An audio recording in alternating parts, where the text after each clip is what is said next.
Hola amigos, volvemos a reunirnos para reflexionar juntos en la palabra del Señor. En el día de hoy quiero que vayamos a un capítulo excepcional del Evangelio según San Juan. Es el capítulo 17. Es un momento íntimo de Jesús con el Padre que es público. Porque Jesús se reunía con su Padre a solas. Se subía al monte, se levantaba de madrugada, pasaba la noche entera hablando con su Padre. Pero este momento, esta oración que hace Jesús es pública, la hace con sus discípulos y nos llega a nosotros. El capítulo 17 del Evangelio de Juan nos presenta a nosotros una oración que hace el Señor por sus hijos, por sus seguidores, por sus discípulos. Y yo quiero que nos detengamos un poco en el ruego que hace el Señor Jesús en esa oración. Así es que les voy a leer los versículos del 6 al 11. Así dice la palabra del Señor. Jesús hablando con su Padre. He manifestado tu nombre a los hombres que del mundo me diste. Tuyos eran y me los diste y han guardado tu palabra. Ahora han conocido que todas las cosas que me has dado proceden de ti. Porque las palabras que me diste les he dado y ellos las recibieron y han conocido verdaderamente que salí de ti y han creído que tú me enviaste. Yo ruego por ellos, no ruego por el mundo, sino por los que me diste, porque tuyos son. Y todo lo mío es tuyo, y lo tuyo mío, y he sido glorificado en ellos. Y ya no estoy en el mundo, mas estos están en el mundo. Y yo voy a ti, Padre Santo, a los que me has dado, guárdalos en tu nombre, para que sean uno, así como nosotros. Este momento en el que el Señor Jesucristo está orando, deja ver uno de los aspectos más importantes en nuestra relación con el Señor. Primero, Jesús habla de que estas personas que están con Él han creído que Él es el Cristo. Han creído que Él es el Hijo de Dios. Le han seguido. Han creído a sus palabras. Y ahora Jesús, que está con ellos todavía, pero que muy pronto va a ser tomado al cielo, quiere asegurarse que ellos van a ser guardados, que ellos van a poder disfrutar de la plenitud de la vida en Cristo. Y por eso les ruega al Padre. Yo ruego por ellos, dice el Señor, no ruego por el mundo. El Señor Jesús estaba orando por aquellos que habían creído en Él, porque ciertamente necesitaban ser guardados, ser protegidos. Comenzaba una labor épica, amados. No había evangelio en el mundo. Estos tenían que salir a predicar el evangelio. Tenían que estar convencidos de la fe, de lo que habían creído. Necesitaban que toda la palabra de Jesucristo que habían escuchado quedara en sus corazones y fuese reforzada de día en día para que siguiesen creyendo y pudiesen seguir anunciando el evangelio del Señor. El ruego de Jesús por ellos, porque son los que le han seguido, está hablando de la importancia de que el Señor los guarde en su nombre. Quería Jesús que estos discípulos estuviesen guardados por el Padre y lo ruega: Señor, guárdalos en tu nombre. Pero Jesús también, cuando hace ese ruego, fíjense cómo dice en los versículos 15 y 16. No ruego que los quites del mundo, sino que los guardes del mal.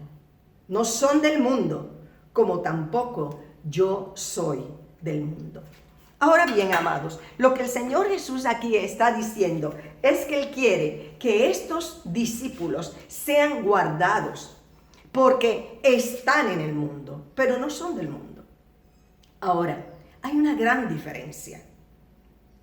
Ser del mundo significa ajustarse a la creencia, a los principios, al modo de pensar de este mundo. Este mundo que está liderado por Satanás, este mundo que tiene conceptos erradísimos acerca de Dios y del pueblo de Dios, este mundo cargado de maldad y de pecado, es el mundo en el que nosotros estamos. Así que el Señor Jesús dice, no te ruego que los quites del mundo. El mundo tiene en sí mismo una característica muy particular. Hay dificultades, hay pruebas, hay tentaciones, hay momentos de mucha dificultad. Sobre todo para los que estamos en el mundo, pero no somos del mundo. Así es que las pruebas y las dificultades no son aquellas cosas por las cuales está Jesús diciéndole al Padre, no te ruego que los quites del mundo. Es decir, no es que ellos dejen, ¿verdad?, de estar en este mundo donde pasan todas estas cosas. El mejor ejemplo de ello es Jesús mismo. Jesús fue tentado, fue probado, encontró dificultad, encontró oposición, encontró la muerte. Jesús, ejemplo de que este mundo tiene una agenda en contra de Dios. Así que Jesús dice, no es que los quites del mundo, es que los guardes del mal. Porque el Señor Jesús sabía lo duro, lo difícil, sobre todo para estos discípulos que están iniciando la iglesia cristiana. Estos discípulos que van a encarar oposición y que todos los apóstoles terminaron martirizados. El Señor Jesús está pidiéndole que los guarde del mal. Que ellos no sean tentados de tal manera que en algún punto claudiquen a la fe y se pierdan. Que Él murió y sufrió por ellos. Y su deseo es que ellos permanezcan en la fe, que puedan ser fieles, que están en el mundo, pero que no son del mundo. Que se mantienen aparte de la maldad y del dominio satánico que existe sobre este mundo. Ahora, es interesante que el Señor Jesús en su oración dice en los versículos 20 y 22, mas no ruego solamente por estos, sino también por los que han de creer en mí por la palabra de ellos, para que todos sean uno, como tú, oh Padre, en mí y yo en ti. Que también ellos sean uno en nosotros, para que el mundo crea que tú me enviaste. La gloria que me diste, yo les he dado, para que sean uno, así como nosotros somos uno.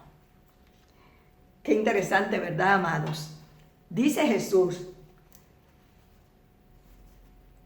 pero no ruego solamente por ellos. Ahora Jesús nos pone a nosotros dentro de su petición, dentro de su ruego, y le dice al Padre, ruego por los que han de creer en mí, por la palabra de ellos. Es decir, Jesús está extendiendo este ruego hacia el futuro, hacia todos los que de siglo en siglo, de generación en generación, van a estar recibiendo la palabra del Señor, van a abrir sus oídos, van a abrir sus ojos espirituales, van a escuchar y van a aceptar el Evangelio de Jesucristo. Si tú eres uno de ellos, si tú has creído en Jesucristo como tu Salvador personal, Si tu fe está puesta en el Señor Jesús, Jesús oró por ti. Jesús rogó por ti. Para que tú seas guardado del mal. Pero también para que tú seas uno en la unidad que tiene y que debe tener el cuerpo de Cristo. Para que sean uno. Así como tú y yo somos uno. ¿Qué quería el Señor? El Señor Jesús estaba rogándole al Padre para que los que creyesen en Él en el tiempo futuro permaneciesen unidos en la fe como hijos del Padre, como fieles súbditos del Rey. Pero la realidad es, amados, que cuando el Señor Jesús le pide al Padre que haya unidad en sus seguidores, está diciendo para que el mundo crea que tú me enviaste. Así es que cuando el mundo ve una iglesia desunida, una iglesia en que son más los conflictos que las cosas que unen, entonces este propósito del Señor se ve afectado. Para que el mundo crea que tú me enviaste. Cuando hablamos de una iglesia local, estamos esperando, o el Señor está esperando, que nos amemos los unos a los otros, que nos cuidemos y nos guardemos los unos a los otros, que nos entendamos, que llevemos las cargas los unos de los otros, que luchemos para que juntos podamos ser fieles al Señor y mantenernos, guardándonos, fortaleciéndonos los unos a los otros. Como dice la palabra del Señor, por las coyunturas que se ayudan mutuamente para ir fortaleciéndose en amor, en fe. Eso es lo que espera el Señor de su iglesia. Claro, está dicho aún por el apóstol Pablo. Va a haber diferencias. Va a haber momentos en que tengamos que tolerarnos los unos a los otros. Pero como dice el Señor Jesucristo, a nosotros nos ha sido dada una gloria. Es decir, el Señor nos ha capacitado a nosotros para que podamos ser uno como Él y el Padre son uno.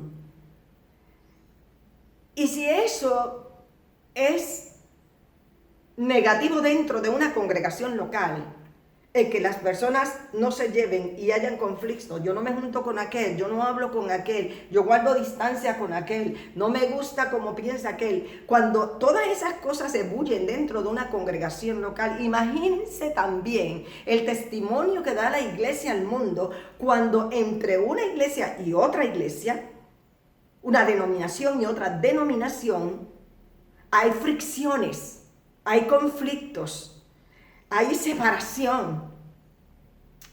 Y allí está, en el altar de Dios, el ruego de Jesús, para que seamos uno,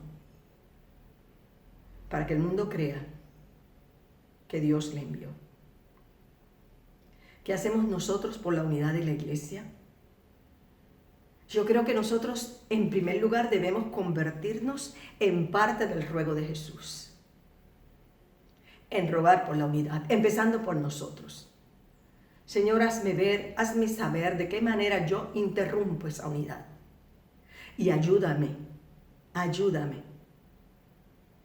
poder participar de la unidad del cuerpo de Cristo por el amor que ya tú has derramado en mi corazón, que me ayuda a perdonar, a tolerar, a aceptar,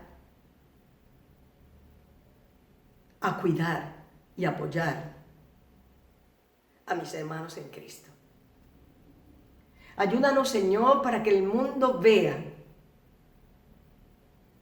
que nosotros somos tus discípulos, que tú eres nuestro Señor y que podemos estar unidos. Yo te invito, amado, en esta reflexión del día de hoy, que hagas este ruego de Jesús, también tu ruego. Porque el Señor viene a buscar una iglesia, un cuerpo, su novia perfecta, sin mancha y sin arruga. Y si tú eres de la fe de Jesús, tú eres parte de ese cuerpo. Hagamos todo lo que esté a nuestro alcance para que esta oración de Jesús sea una realidad. Amados, les dejo con esta reflexión para que meditemos y oremos sobre ello. Gracias por escucharme y por recibirme. Les invito, como siempre, a suscribirse al canal, a darles like y share para que otras personas también puedan participar de ellas. Les anuncio que mi nuevo libro, Un bocado cada día, está en amazon.com y pueden acceder al libro con el nombre Gretchen Figueroa. Allí también van a encontrar otros libros que he escrito y que me encantaría que pudieran tener para su propia lectura y para regalarlo a otros, porque de esa manera nosotros también estaremos esparciendo la semilla del Evangelio. Les amo en el amor de Jesús. Dios les bendiga. Hasta la próxima.